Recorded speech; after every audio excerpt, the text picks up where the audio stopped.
नमस्कार दोस्तों, मैं रूबी सिंह आठिया और एमकेएच की इस वीडियो सीरीज में आप सभी का स्वागत है। तो दोस्तों, आपको पता है कि आपका नवीनतम पाठ्यक्रम जो है वो आ गया है और दोस्तों यहाँ पर हम स्टार्ट करने वाले हैं 9th क्लास की एसएसटी की वीडियो सीरीज।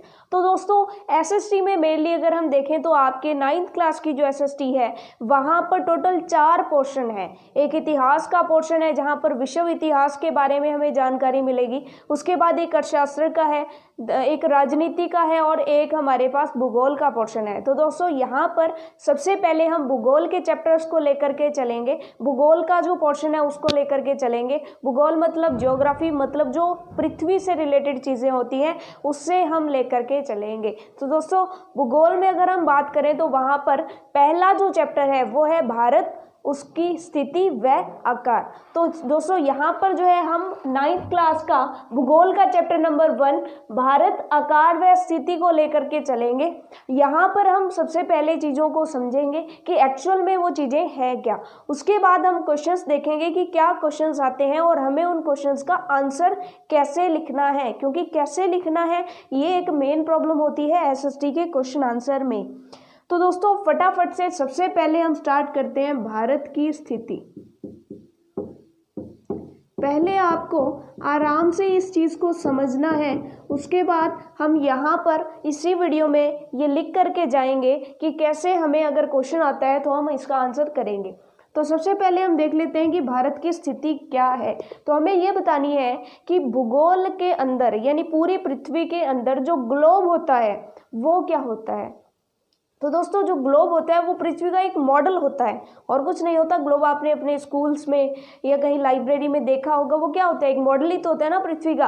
तो पृथ्वी का जो मॉडल होता है वो ग्लोब होता है और उस ग्लोब में भारत की स्थिति कौन सी है यही हम पढ़ने वाले हैं इस टॉपिक में। तो दोस्तों, ग्लोब पर या पृथ्वी पर भारत की स्थिति क्या है वो पढ़ना है हमारे को यहाँ पर। तो यहाँ पे थोड़ा सा ध्यान दीजिएगा। जैसे हम मैथ्स में देखते हैं कि कोई पॉइंट की स्थिति अगर हमें दिखानी होती है तो हम क्या करते हैं, एक ऐसे x और y दो रेखाएं लेते हैं और जिसको आप ग्राफ पेपर में शो करते हो, कुछ ऐसा ही आप करते हो। जैसे मान लीजिए कि ये पॉइंट है 2,3, तो इसका मतलब क्या होगा कि x में 2 है और y में क्या है, 3 है। तो यहाँ पर x में 2 और y में 3, यानी ये जो पॉइंट P है वो क्या हो गया, x में 2 और y में 3। तो हमें पता चल गया कि P पॉइंट की एग्जैक्ट लोकेशन कहाँ पर है।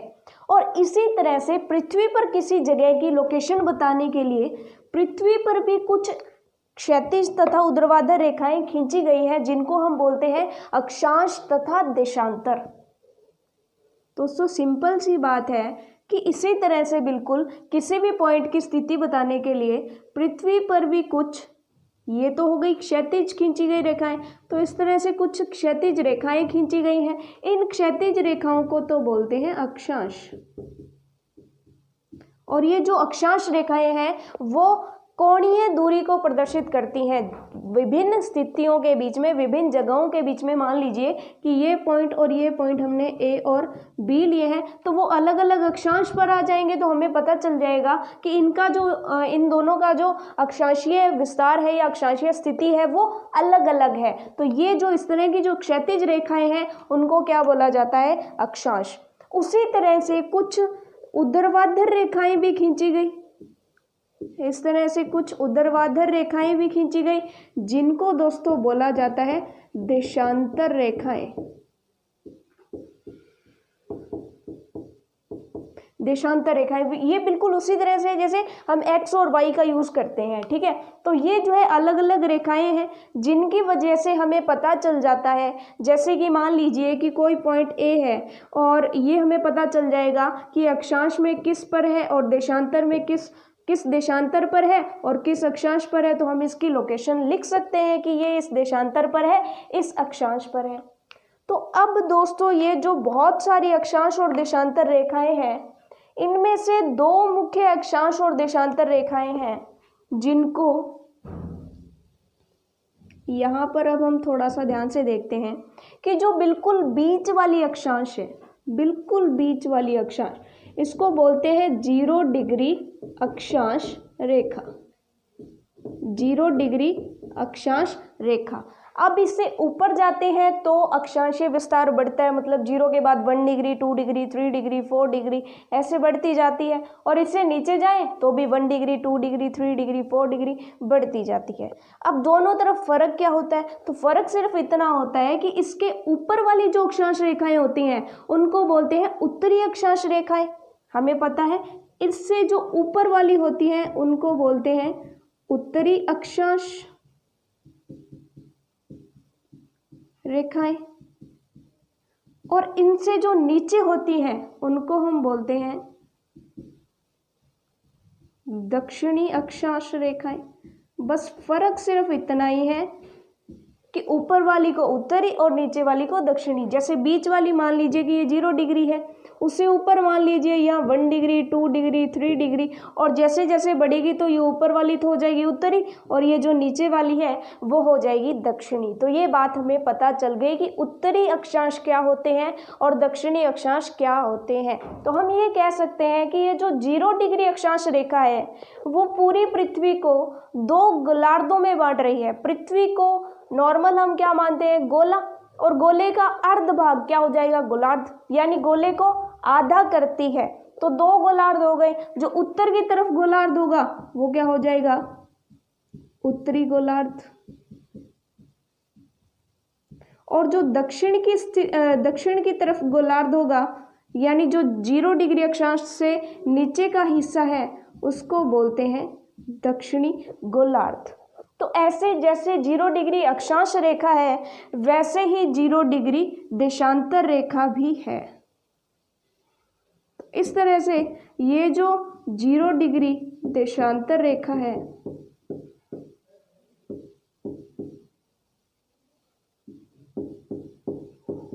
ये भी पृथ्वी को 2 भागों में बांट रही है। अब इससे जो उधर वाला हिस्सा हो जाएगा वो तो हो जाएगा पूर्वी हिस्सा, और इधर से मतलब इस 0 डिग्री देशांतर रेखा से इधर का जो हिस्सा हो जाएगा वो हो जाएगा पश्चिमी गोलार्ध। तो यहाँ पर इससे उधर क्या हो जाएगा? पूर्वी, और इससे इधर नीचे वाला भी क्या हो जाएगा? पूर्वी। इससे इधर ये जो हिस्सा है वो क्या हो जाएगा? पश्चिमी, और ये भी क्या हो जाएगा? पश्चिमी। अब यहाँ पर कुल मिलाकर अगर हम देखें तो ये पृथ्वी को 4 भागों में बांट दिया देशांतर रेखा और अक्षांश रेखा ने मिलकर के। कौन सी? 0 डिग्री अक्षांश रेखा और 0 डिग्री देशांतर रेखा ने मिलकर के। तो अब ये जो 4 हिस्से बने पृथ्वी के, इनका नाम कर देते हैं कि क्योंकि ये हिस्सा उत्तरी है और साथ में पूर्व की तरफ है तो इसको बोलेंगे उत्तरी पूर्वी गोलार्ध। ये उत्तरी है लेकिन पश्चिमी है तो इसको बोलेंगे उत्तरी पश्चिमी गोलार्ध। ये दक्षिणी है और पश्चिमी है इसलिए दक्षिणी पश्चिमी गोलार्ध, और ये नीचे का है इसलिए दक्षिणी, और पूर्व की तरफ है इसलिए इसको बोलेंगे दक्षिणी पूर्वी गोलार्ध। और हमेशा ध्यान रखना है आपको कि पहले उत्तर दक्षिण बोलना है फिर पूर्व पश्चिम बोलना है। तो यहाँ पर पहले उत्तर पूर्वी, नीचे वाला दक्षिण पूर्वी, क्योंकि पूर्व की साइड है, ऊपर उत्तर नीचे दक्षिण। अब पश्चिम की साइड आए तो ऊपर उत्तर पश्चिम, नीचे दक्षिण पश्चिम। तो ये आपको क्लियर हो गया होगा कि पृथ्वी को यूं जो है 4 भागों में बांटा गया है। अब हमें पृथ्वी की तो बात नहीं करनी, हमें तो बात करनी है भारत की। तो हम देखेंगे कि भारत इन 4 पोर्शन में से किस पोर्शन में आता है। तो आपको यहाँ तक ये चीज़ जो थी वो समझने की थी। फटाफट से ये थोड़ा सा डायग्राम बना लीजिए कि पृथ्वी को जो है 0 डिग्री देशांतर रेखा और 0 डिग्री अक्षांश रेखा जो है वो पृथ्वी को 4 भागों में बांटती है। कौन से? उत्तर पूर्व, दक्षिण पश्चिम और उत्तर पश्चिम। फटाफट से ये नोट कर लीजिए।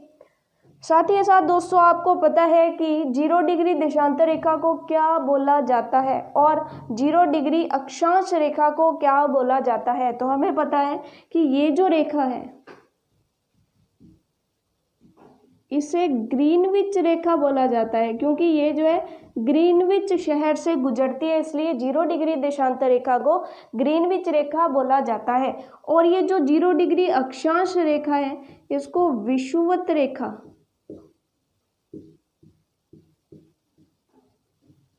इसको विषुवत रेखा भी बोला जाता है।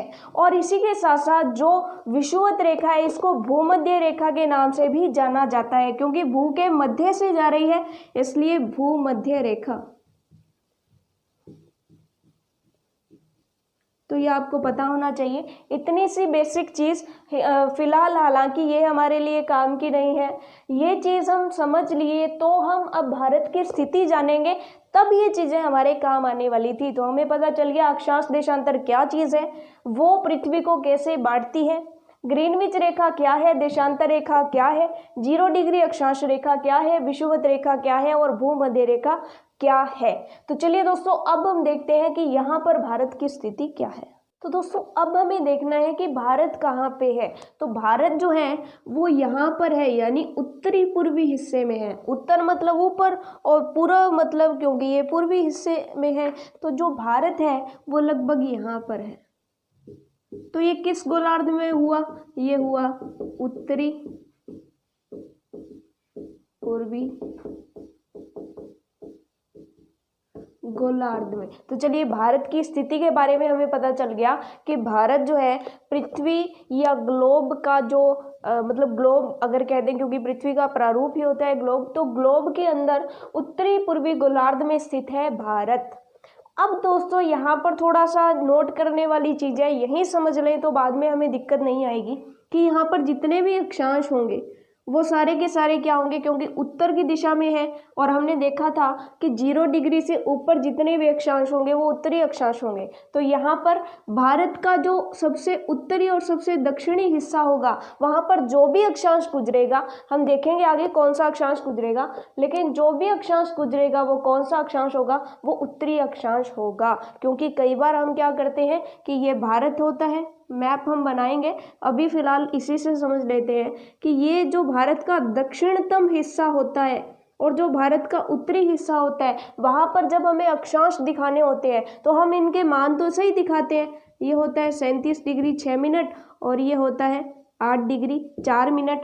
अब यहाँ तो हम दिखा देते हैं उत्तरी, और क्योंकि ये दक्षिणी है तो इसको हम दिखा देते हैं कि ये दक्षिणी अक्षांश है, लेकिन ऐसा गलत है। दोनों के दोनों अक्षांश क्या होंगे? उत्तरी अक्षांश होंगे, बस उनके मान ही बदलेंगे, क्योंकि नीचे 0 है, 0 से ऊपर बढ़ते जाएंगे तो नीचे वाला छोटा होगा ऊपर वाला बड़ा होगा, लेकिन होंगे क्या? उत्तरी अक्षांश ही।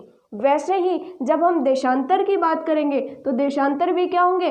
पूर्वी देशांतर, क्योंकि हमें पता है कि ये जो 0 डिग्री वाली है इससे पूर्व की तरफ सारे के सारे देशांतर पूर्वी देशांतर होंगे और इससे पश्चिम की तरफ सारे के सारे देशांतर जो है वो पश्चिमी देशांतर होंगे। तो भारत में अगर कोई भी विस्तार देख लें तो वहाँ पर देशांतर, किसी भी देशांतर की बात हो तो वो सारा का सारा पूर्वी देशांतर होंगे। और अगर अक्षांशों की बात हो, कोई भी अक्षांश हो, वो क्या होगा? उत्तरी अक्षांश ही होगा, क्योंकि दक्षिणी अक्षांश तो इस हिस्से में होते तब होते और पश्चिमी अक्षांश जब इस हिस्से में होते तब होते। अभी क्या है? पूर्व और उत्तर, तो सारे के सारे अक्षांश उत्तरी और सारे के सारे देशांतर पूर्वी होंगे। चलिए अब समझते हैं भारत के विस्तार के बारे में।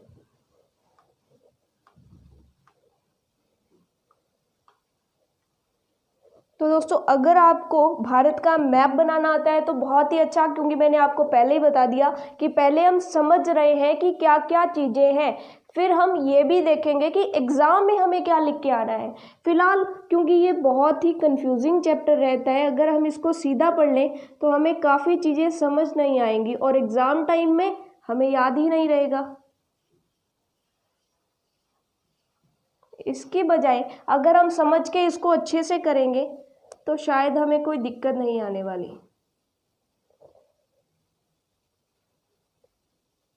तो भूगोल में अगर आपको फुल मार्क्स लेने हो और अगर आप मैप बना करके आते हैं तो फिर ये समझिए कि सोने पर सुहागा हो जाता है।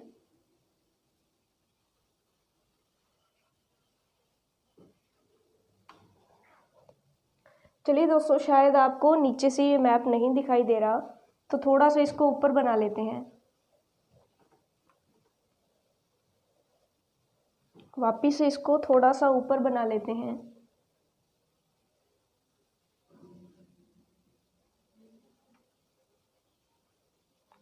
तो दोस्तों अगर आपको मैप बनाना सीखना है तो आप YouTube पर काफ़ी वीडियोस होती हैं, उनसे जो है मैप बनाना सीख सकते हैं। वापस से नीचे चला गया, इसको थोड़ा सा ऊपर रखते हैं हम, ये तो दिख रहा होगा। चलिए,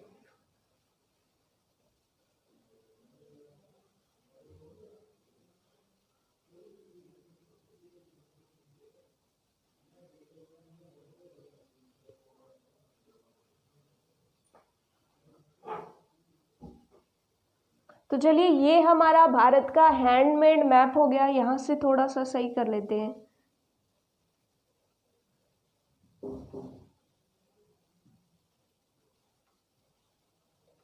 चलिए, हालांकि थोड़ा सा सही नहीं बना, पर चलिए कोई बात नहीं। हमें क्योंकि इसकी स्थिति के बारे में जानना है, तो दोस्तों हमें यहाँ पर क्या करना है, हमें इसकी स्थिति तो पता चल गई।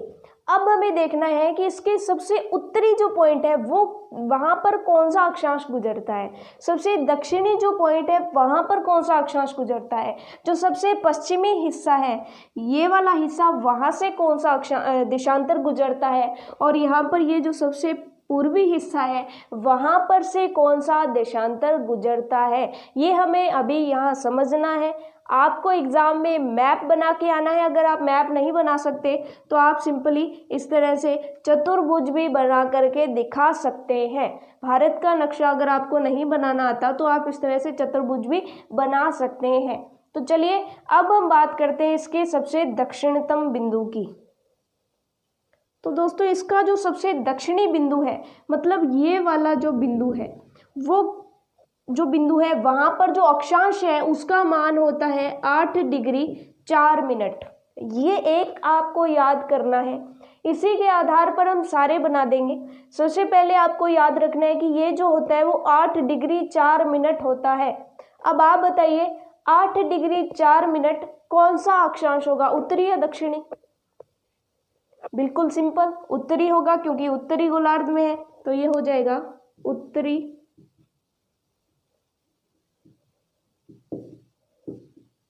अक्षांश। चलिए 8 डिग्री 4 मिनट उत्तरी अक्षांश। अब इसका सबसे उच्चतम बिंदु जो है वो हमें देखना है, वो होगा यहाँ पर। तो ये होगा ऐसे कि इसको एक कम करके आगे ले आइए, आगे ले आए, इसको एक कम करके पीछे ले जाइए, तो ये हो जाएगा 37 डिग्री। उसके बाद इस 3 का डबल कर दीजिए यानी 6 मिनट। अब ये उत्तरी होगा या दक्षिणी, तो ये भी क्या होगा, उत्तरी अक्षांश। एक बार मैं इसको याद करने का तरीका फिर से बता दूं कि 8 डिग्री 4 मिनट तो आपको याद रखना है। उसके बाद आपको क्या करना है, 4 को एक कम करके आगे ले आइए, 8 को एक कम करके पीछे लगा दीजिए, 37 हो गया। उसके बाद 37 डिग्री लगा दीजिए और 3 को डबल करके उसका मिनट बना दीजिए यानी 37 डिग्री 6 मिनट। अब ये डिग्री और मिनट क्या है, ये बिल्कुल वैसे ही है जैसे मान लीजिए कि हमें 10.5 सेंटीमीटर लिखना होता है तो हम क्या करते हैं, 10.5 सेंटीमीटर लिखते हैं। तो वैसे डिग्री में क्या किया जाता है, अगर इसको डिग्री में लिखना हो तो हम क्या लिखेंगे, 10 डिग्री 5 मिनट। तो इस तरह से जो है डिग्री में इस हिसाब से लिखा जाता है। तो आप यहाँ पर कंफ्यूज मत होइएगा कि डिग्री क्या है और मिनट क्या है। अब बात करते हैं इनके देशांतर की, कि देशांतर कैसे लिखे, तो वो भी बहुत सिंपल है। आपको क्या करना है, यहाँ पर 37 डिग्री 6 मिनट जो है वहाँ पर आपको क्या करना है कि पीछे वाले ले लीजिए, 6 को आगे ले आइए, 7 को पीछे ले जाइए, 6 को आगे और 7 को पीछे, 6 को आगे और 7 को पीछे। और फिर क्या कीजिए, बीच में जो है, बीच में 7 का एक बढ़ा करके यहाँ पर 8 लिख दीजिए, मतलब 68 डिग्री 7 मिनट यहाँ पर क्या हो जाएगा, देशांतर। अब यहाँ पे देखने वाला है कि कौन सा देशांतर, पश्चिमी या पूर्वी, तो क्योंकि पूर्वी हिस्से में है तो पूर्वी देशांतर ही होगा, तो ये हो जाएगा पूर्वी देशांतर। अब क्योंकि 0 डिग्री देशांतर यहाँ है तो इससे उधर जाएंगे तो बढ़ेगा, तो यहाँ पर जो है 68 डिग्री 7 मिनट है, तो उधर 68 डिग्री 7 मिनट से काफ़ी बड़ा हो जाएगा, तो वो हो जाएगा 97 डिग्री 25 मिनट, और ये भी क्या हो जाएगा, पूर्वी देशांतर। आपको ये पूर्वी देशांतर का बहुत ख्याल रखना है क्योंकि ये यहाँ पर बहुत इंपॉर्टेंट चीज़ है। और अगर आप चतुर्भुज बना रहे हैं दैट मीन्स आप यहाँ पर सीधा लिख दीजिए 97 degree 25 minute, 8 degree 4 minute, 68 degree 7 minute और 37 डिग्री 6 मिनट। उत्तरी अक्षांश, पूर्वी देशांतर दोनों पूर्वी देशांतर होंगे। तो होपफुली इतनी चीज जो है आपको समझ आ गई होगी। अब इसको थ्योरेटिकली कैसे लिखनी है ये हम करेंगे। इसी के साथ साथ भारत की चौड़ाई और ऊंचाई थोड़ा सा देख लेते हैं, चौड़ाई और लंबाई थोड़ा सा देख लेते हैं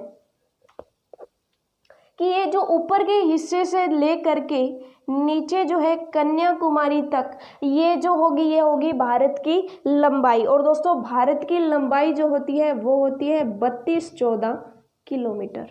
32-14 किलोमीटर। इसको यहाँ ना लिख के हम थोड़ा सा यहाँ नीचे लिखते हैं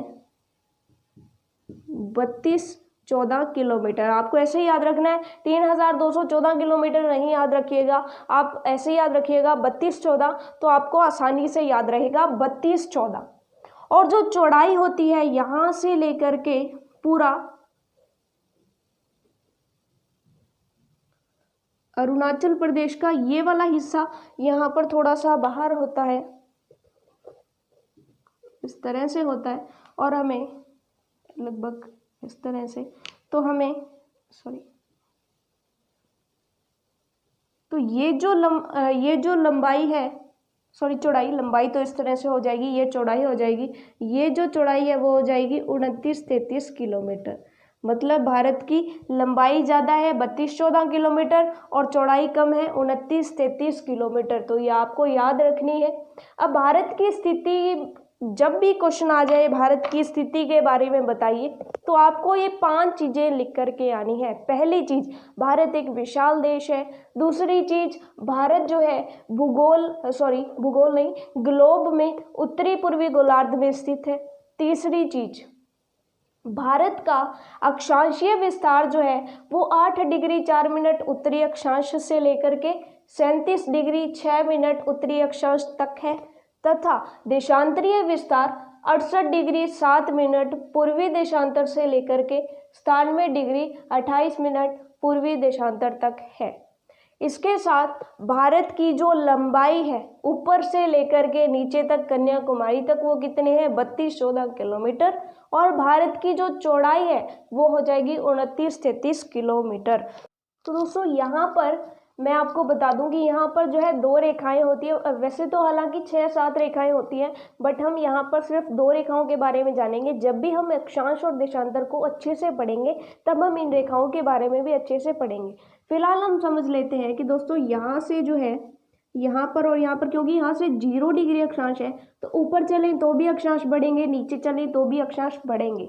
तो जो 23 डिग्री 30 मिनट उत्तरी अक्षांश होती है और जो 23 डिग्री 30 मिनट दक्षिणी अक्षांश होती है वो बहुत इंपॉर्टेंट होती है, क्योंकि जो सूरज होता है वो क्या करता है, इनके बीच में ही रहता है। तो जो उत्तरी अक्षांश है 23 डिग्री 23.5 डिग्री भी इसको बोल देते हैं, हालांकि वैसे ये 23.5 डिग्री होती नहीं है। 23 डिग्री 30 मिनट उत्तरी अक्षांश और 23 डिग्री 30 मिनट दक्षिणी अक्षांश जो है, इनके नाम है प्रॉपर। उत्तरी अक्षांश को हम बोलते हैं कर्क रेखा और दक्षिणी अक्षांश को हम बोलते हैं मकर रेखा। तो अब क्योंकि भारत जो है वो उत्तरी गोलार्ध में स्थित है, तो ये जो कर्क रेखा है ये भारत के बीच में से गुजरती है। अब यहाँ पर ये इंपॉर्टेंट क्वेश्चन बनता है कि जब वहाँ गुजर रही है तो यहाँ पर भी हम कर्क रेखा काफ़ी इंपॉर्टेंट होती है, तो हम गुजारते हैं। कर्क रेखा जो है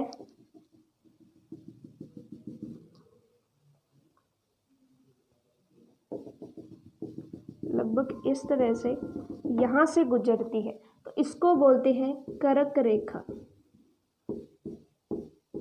और ये जो कर्क रेखा है वो होती है हमारी 23 डिग्री 30 मिनट उत्तरी अक्षांश।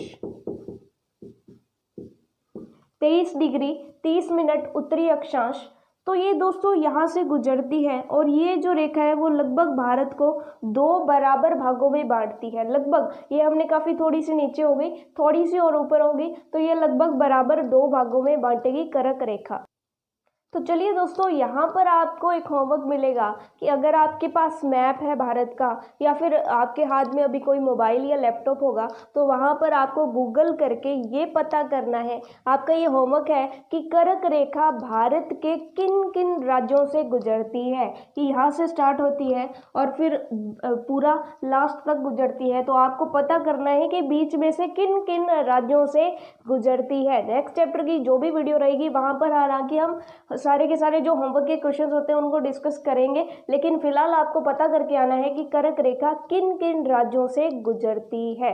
तो चलिए दोस्तों, इसी के साथ आपको क्या करना है कि जो भी जिन जिन राज्यों से कर्क रेखा गुजरती है उन राज्यों के नाम आपने कमेंट बॉक्स में कमेंट करके हमें बताने हैं, ताकि हम चेक कर सकें कि आपने सच में देखा या नहीं, आप कितना एफर्ट लगा रहे हैं। तो दोस्तों, अगर आपने इस वीडियो को अब तक लाइक नहीं किया है तो फटाफट से लाइक कर दीजिएगा और अपने फ्रेंड्स के साथ शेयर करना मत भूलिएगा, क्योंकि दोस्तों इतना अच्छा एक्सप्लेनेशन आपको और कहीं नहीं मिलने वाला है। तो चलिए दोस्तों, इसी के साथ नेक्स्ट हम देखते हैं। भारत की स्थिति कंप्लीट हो गई। नेक्स्ट हमारा जो है भारत का आकार।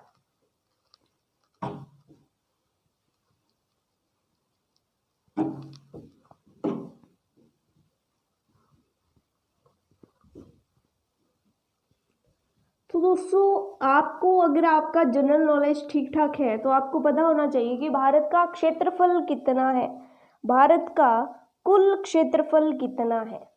भारत का आकार हम पढ़ रहे हैं। ये जो टॉपिक है ये पूरी तरह से जो है थ्योरेटिकल है, इसमें सिर्फ थ्योरी ही थ्योरी है।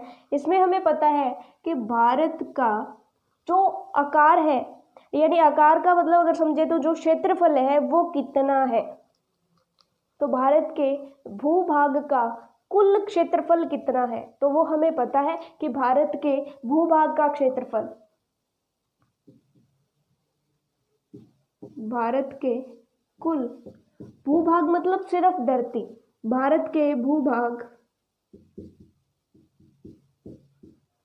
यानी जिस एरिया में भारत है, यहाँ पर अंदर झीलें वगैरह आती हैं तो उनको भी अंदर काउंट किया जाएगा। हालांकि ये हमारे उसकी बात नहीं है। भारत के कुल भूभाग का क्षेत्रफल 32.8 लाख वर्ग किलोमीटर है। ध्यान रखिएगा कितना है, 32.8 लाख वर्ग किलोमीटर। और यहाँ पर जब भी आप किसी भूभाग के क्षेत्रफल, लंबाई, चौड़ाई की बात करते हैं तो वहाँ पर एक चीज़ जरूर ऐड करनी है आपको, वो क्या है, लगभग।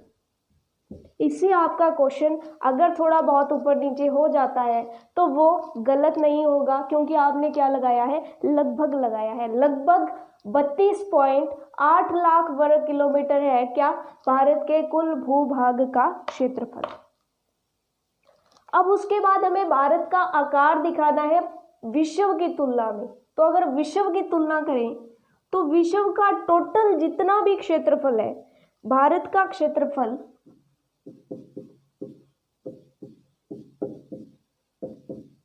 भारत का जो क्षेत्रफल है वो विश्व के कुल भौगोलिक क्षेत्र का,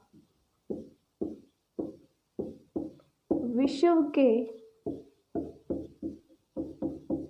कुल भौगोलिक क्षेत्र का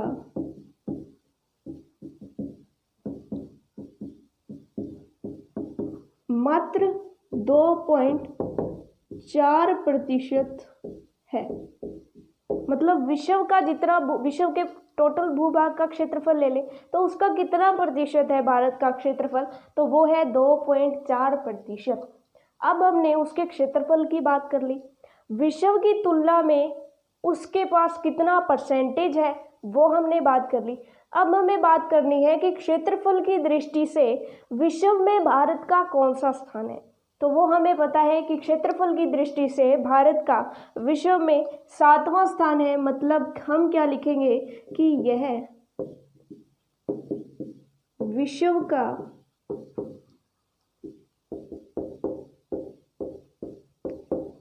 7वां सबसे बड़ा देश है।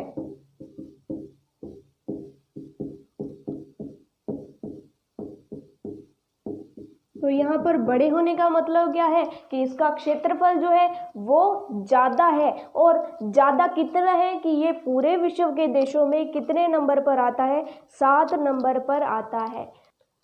तो दोस्तों यहाँ पर एक और क्वेश्चन अराइज हो जाता है कि फिर वो 6 देश कौन से हैं, सबसे बड़े 6 देश और कौन से हैं। तो वो आपका होमवर्क भी रहेगा, चलिए हम कर ही लेते हैं। तो वो सबसे अगर वर्ल्ड मैप में अगर हम देखें तो सबसे बड़ा है रूस, उसके बाद कनाडा, उसके बाद अगर 3 नंबर की बात करें तो चाइना, 4 नंबर की बात करें तो यूएसए, 5 नंबर की अगर हम बात करें, यहाँ पर लिख देते हैं थोड़ा सा हम ताकि हमें थोड़ा सा याद रहे।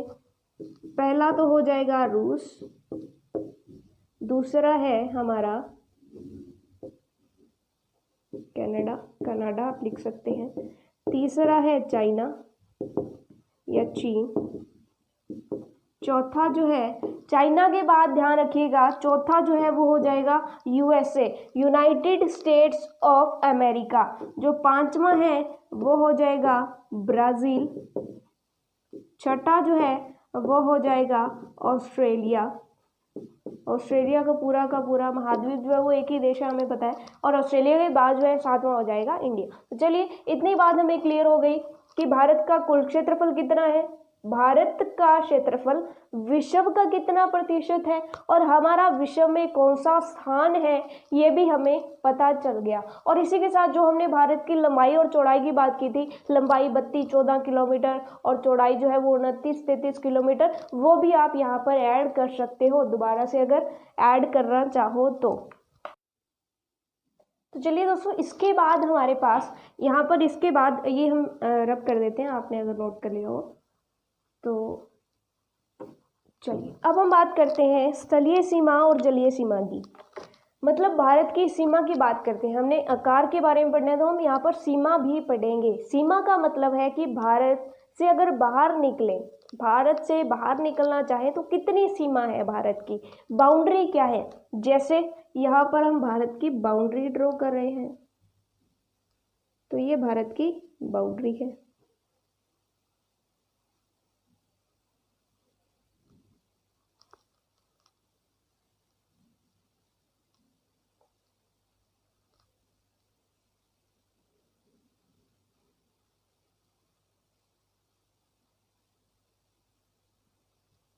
तो यहाँ पर जो बाउंड्रीज होती हैं वो 2 टाइप की है हमारे पास, स्थलीय सीमा और जलीय सीमा। अब जलीय सीमा का मतलब होता है कि भारत समुद्र के साथ जो सीमा बनाएगा वो हो जाएगी जलीय सीमा, और भारत अन्य देशों के जमीन के साथ जितनी सीमा बनाएगा उसको हम बोलेंगे स्थलीय सीमा। जैसे मान लीजिए कि ये एक देश है और इसी के साथ ये दूसरा देश है, तो ये जो सीमा हो जाएगी, मान लीजिए कि ये एक देश है और ये दूसरा देश है और इन देशों के चारों तरफ जो है पानी है, मतलब समुद्र है, तो ये जो सीमा हो जाएगी, ये सीमा, ये तो हो जाएगी इनकी स्थलीय सीमा, क्योंकि इसका स्थल और इसका स्थल दोनों बाउंड्री बना रहे हैं, बीच में है, स्थलों के बीच में है। और अगर पहले देश की बात करें तो ये जो इतनी बाउंड्री है ये हो जाएगी पहले देश की जलीय सीमा। मतलब समुद्र के साथ जो सीमा बनती है वो होती है जलीय सीमा। तो अगर भारत की बात करें तो भारत में यहाँ से लेकर के हम ब्लैक से ड्रॉ कर दे रहे हैं कि ये जो लगभग ये वाले हिस्से की जो सीमा है लगभग यहाँ तक, ये जो सीमा है वो तो हो जाएगी स्थलीय सीमा। और यहाँ से लेकर के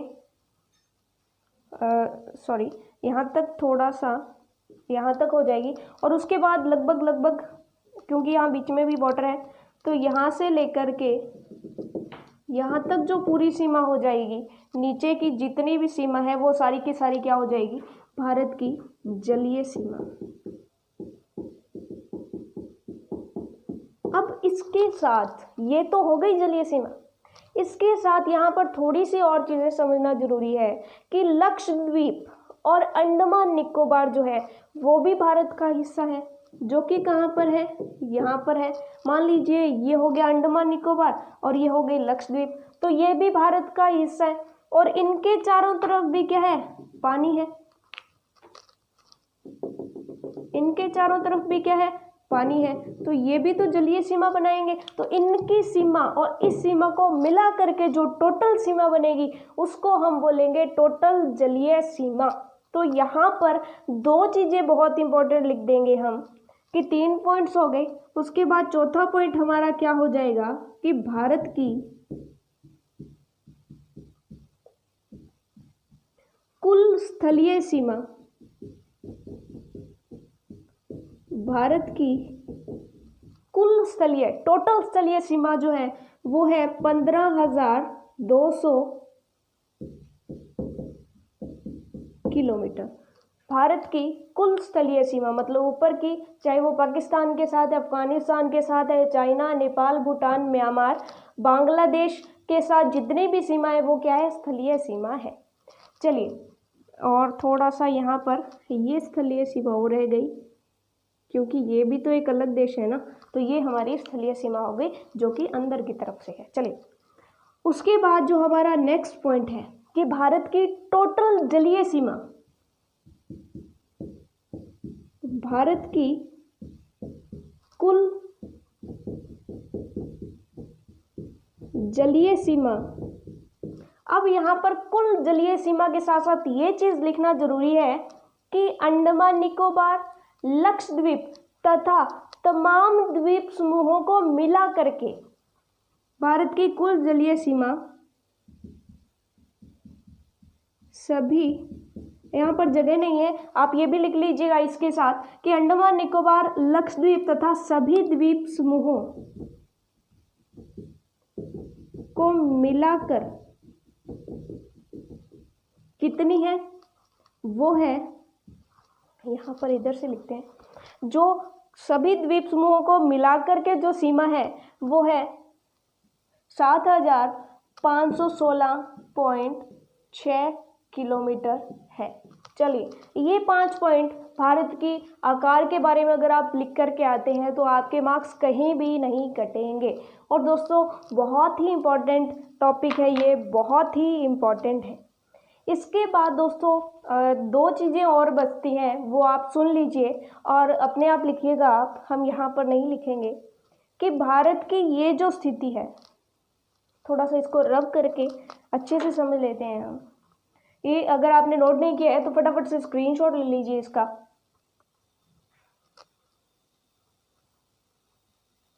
चलिए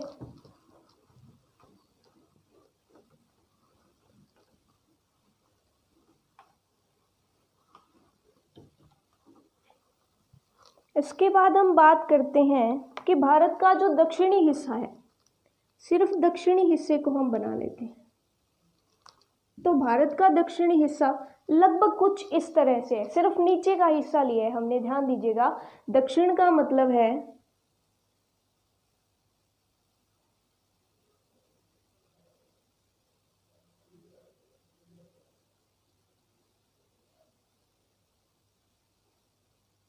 तो लगभग ये जो रफ मैप हो गया, इतना सा हिस्सा हमने नीचे का हिस्सा लिया है, सिर्फ दक्षिणी हिस्सा। तो यहाँ पर 2 पॉइंट और ऐड करना है कि जो भारत का दक्षिण हिस्सा है वो दक्षिण में जाते जाते संकरा होता जाता है, मतलब पतला होता जाता है। आप यहाँ देख सकते हैं, यहाँ पर खूब चौड़ा है और यहाँ पर पतला होता गया। तो यहाँ पर आपको एक चीज़ लिखनी है कि भारत का जो दक्षिणतम हिस्सा है वो दक्षिण की तरफ जाने पर संकरा होता जाता है। इसी के साथ साथ भारत की स्थिति हिंद महासागर में बहुत अच्छी है। आपको पता है कि यहाँ पर जो है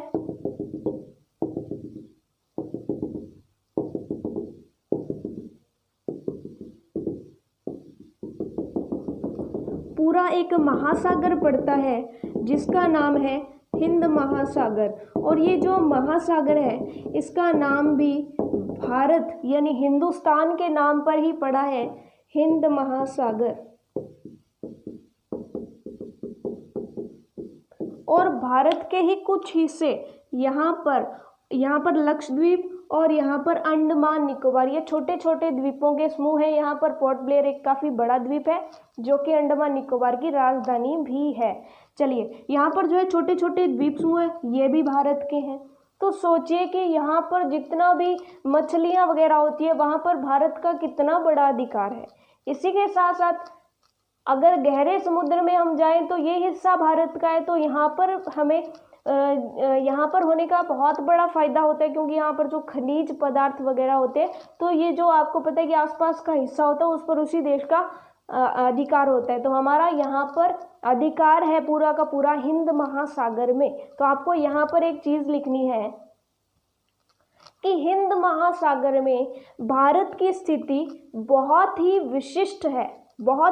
विशिष्ट है, जिसके चलते ये हमारे लिए बहुत लाभदायी है। इसी के साथ साथ हिंद महासागर का नाम भारत के ही नाम पर पड़ा है, यानी भारत के ही नाम पर हिंद महासागर का नाम हिंद महासागर पड़ा है, यानी हिंदुस्तान के नाम पर हिंद महासागर इसका नाम पड़ा है। तो चलिए, ये दो टॉपिक्स जो है, ये दो पॉइंट्स जो आपने नोट कर लिए।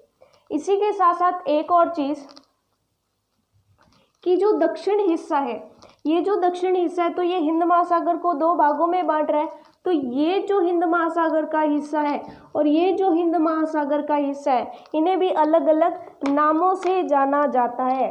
तो जो हिस्सा भारत के पश्चिम में आता है उसको बोलते हैं अरब सागर, और जो हिस्सा भारत के पूर्व में आता है उसको बोलते हैं बंगाल की खाड़ी। ये हो गया बंगाल की खाड़ी और ये हो गया अरब सागर। अब देख लीजिए कि आपको क्या लिखना है। यहाँ पर थ्योरेटिकल तरीके से हम थोड़ा सा लिख भी लेते हैं कि लिख ही लेते हैं। चलिए,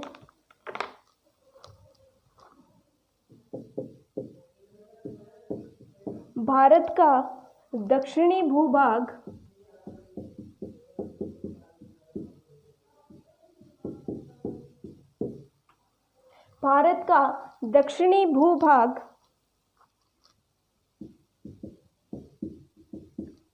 उत्तर से चौड़ा है तथा दक्षिण की तरफ संकरा होता जाता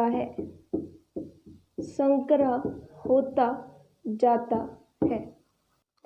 तो चलिए, इसके बाद जो है एक तो पॉइंट हो गया ये, और लास्ट में एक पॉइंट और लिख लीजिएगा कि दक्षिणी हिस्से के पश्चिम में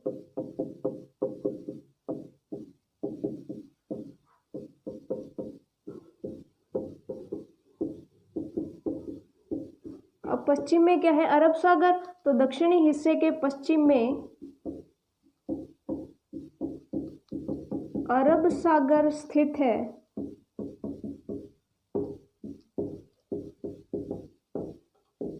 तथा पूर्व में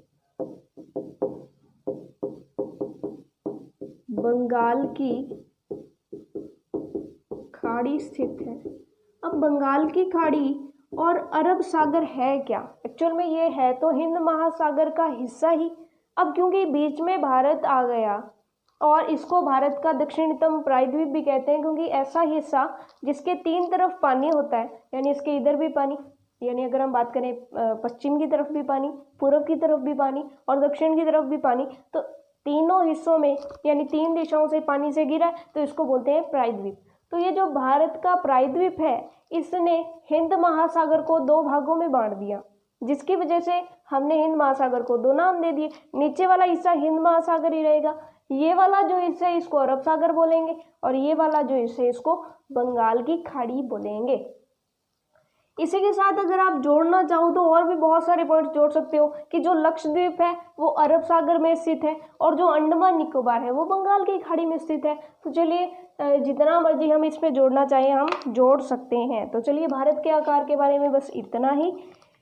नेक्स्ट हमारा जो टॉपिक है वो है भारत के पड़ोसी देश। तो नेक्स्ट फिर हम बात करते हैं भारत के पड़ोसी देशों के बारे में। तो दोस्तों, ये जो भारत के पड़ोसी देश है ये टॉपिक हमारा लास्ट टॉपिक रहेगा इस चैप्टर का। उसके बाद हमारा फर्स्ट चैप्टर जो है भूगोल का वो कंप्लीट हो जाएगा। और दोस्तों यहाँ पर हर चैप्टर के कंप्लीशन के बाद हम एक टेस्ट सीरीज लगाएंगे, जहाँ पर उस वीडियो में जो टेस्ट सीरीज की वीडियो रहेगी वहाँ पर एक चैप्टर कंप्लीट हुआ, उस चैप्टर से रिलेटेड सारे के सारे क्वेश्चंस उस वीडियो में आपसे सॉल्व करवाए जाएंगे। और दोस्तों अगर वो वीडियो आपकी सॉल्व पूरी की पूरी हो जाती है तो इसका मतलब आपकी तैयारी बहुत अच्छी हो गई है। और उस वीडियो को जब आप एग्ज़ाम से पहले देखेंगे तो वो आपके लिए बहुत बेनिफिशियल होने वाली है। तो चलिए दोस्तों, लास्ट जो इसका टॉपिक बचा है चैप्टर का वो करते हैं भारत के पड़ोसी देश। तो जब भी भारत के पड़ोसी देशों का नाम आता है तो दो पड़ोसी देश हमारे माइंड में सबसे पहले आते हैं। और दोस्तों वो पड़ोसी देश कौन कौन से हैं तो हम यहाँ पर भारत का मैप बना करके इनको समझेंगे।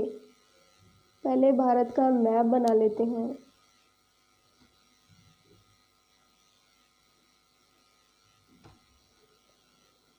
दोस्तों अगर आप भूगोल के एग्ज़ाम में मैप बना करके आते हैं तो समझ लीजिए कि वहाँ पर आपके मार्क्स आने के चांसेस बहुत ज़्यादा बढ़ जाते हैं।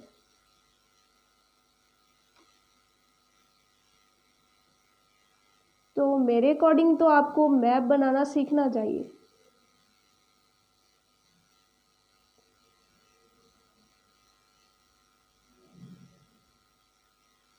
तो चलिए अब हम बात करते हैं भारत के पड़ोसी देशों के बारे में, और साथ के साथ ये भी बात करेंगे कि भारत के उत्तर में कौन से पड़ोसी देश हैं, दक्षिण में कौन से हैं, पूर्व में कौन से हैं और पश्चिम में कौन से हैं। तो सबसे पहले जब हम पश्चिम की बात करें तो उत्तर पश्चिम में भारत का एक पड़ोसी देश है जिसका नाम है पाकिस्तान, जो कि कभी हमारा ही हिस्सा हुआ करता था, पाकिस्तान। पाकिस्तान के बाद यहाँ पर छोटा सा टच हमारे बाउंड्री बहुत छोटी सी है, तो यहाँ पर एक देश और है जो कि है अफगानिस्तान।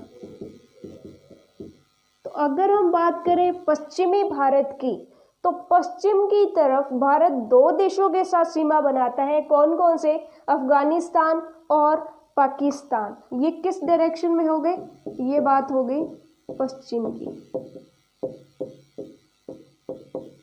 पश्चिम में हमारे दो पड़ोसी देश पाकिस्तान और अफगानिस्तान। फिर यहाँ से सीमा प्रारंभ होती है किसकी? चाइना की। और चाइना काफ़ी ऊपर तक है और लगभग यहाँ तक जो है ये पूरी की पूरी जो सीमा रहती है वो रहती है चीन की। तो अगर हम उत्तर की तरफ देखें तो उत्तर की तरफ भारत किसके साथ सीमा बनाता है? चीन के साथ बनाता है। तो पश्चिम की बात हो गई, उत्तर की बात हो गई। इसी के साथ साथ उत्तर में यहाँ पर दो छोटे छोटे देश और हैं, ये है नेपाल और ये है भूटान। तो उत्तर में भारत तीन देशों के साथ सीमा बनाता है, एक हो गया चीन, दूसरा हो गया नेपाल और तीसरा हो गया भूटान।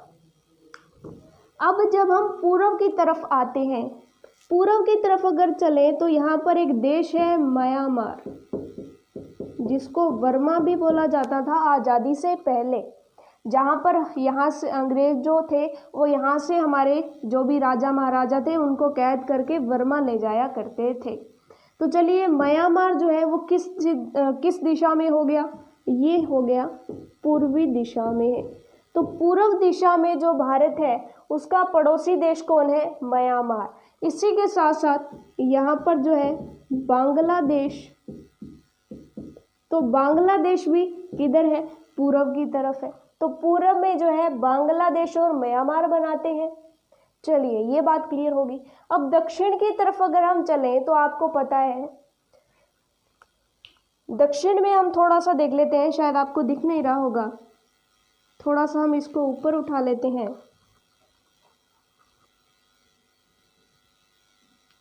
इसको थोड़ा सा हम इस तरह से हमें बनाना पड़ेगा।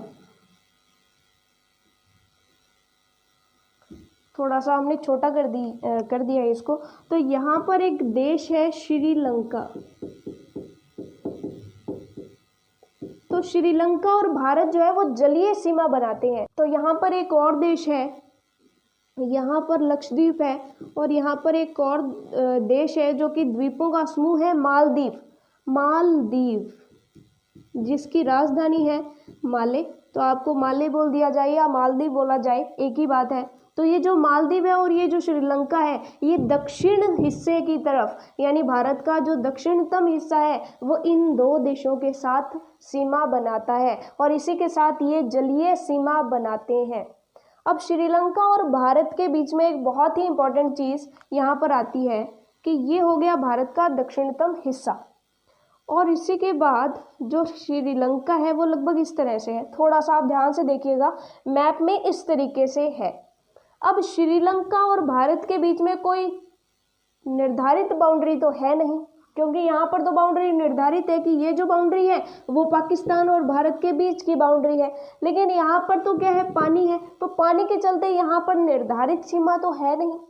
इसके चलते यहाँ पर दो खाड़ियाँ हैं, और उन खाड़ियों के बीच में एक लाइन जो है इन्होंने अपनी मर्जी से बना ली। इतनी दूरी पर भारत का अधिकार और इतनी दूरी पर श्रीलंका का अधिकार। तो भारत और श्रीलंका के बीच में जो है मन्नार की खाड़ी आती है। मन्नार की खाड़ी तथा इधर तो हो गई मन्नार की खाड़ी कि आप मन्नार की खाड़ी तक रहोगे, क्योंकि यहाँ पर एक खाड़ी पड़ती है मन्नार की खाड़ी। तो मन्नार की खाड़ी से ऊपर भारत और नीचे श्रीलंका।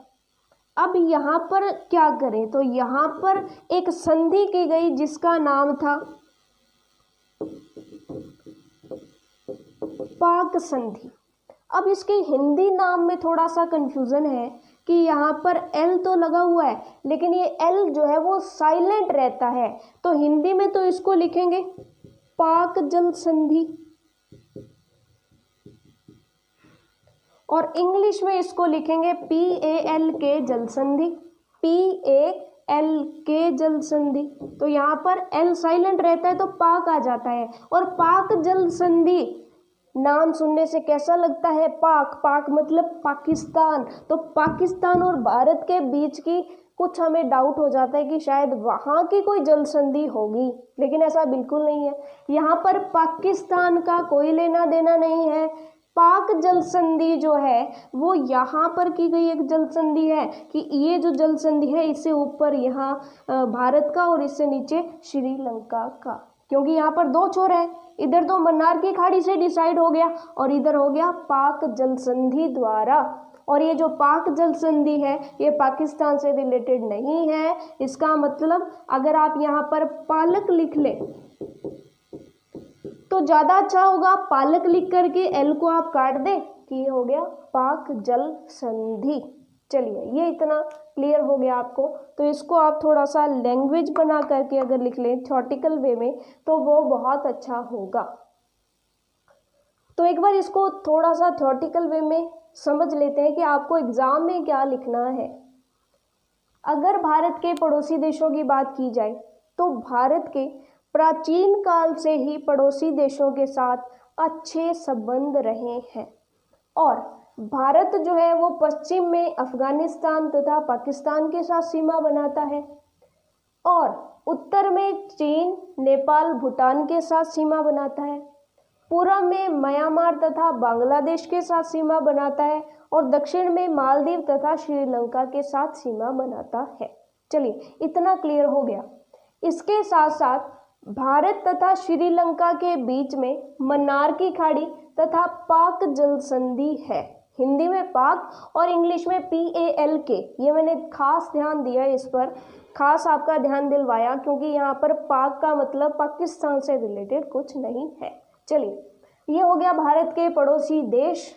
इसी के साथ 2 पॉइंट्स आप इस टॉपिक में और लिख सकते हैं कि भारत जो है वो एशिया के दक्षिणतम हिस्से में है। कि अगर हम एशिया की बात करें तो भारत सबसे दक्षिण में आता है, समुद्र की तरफ आता है, हिंद महासागर की तरफ आता है। तो भारत एशिया का दक्षिणतम हिस्सा है। चलिए एक बात तो ये हो गई। दूसरी बात ये कि भारत में कितने राज्य हैं और कितने केंद्र शासित प्रदेश हैं, ये आपका होमवर्क रहेगा। तो ये आपको पता करके आना है कि भारत में कितने राज्य हैं तथा कितने केंद्र शासित प्रदेश हैं, और जानकारी जो है वो बिल्कुल नई जुटाइएगा।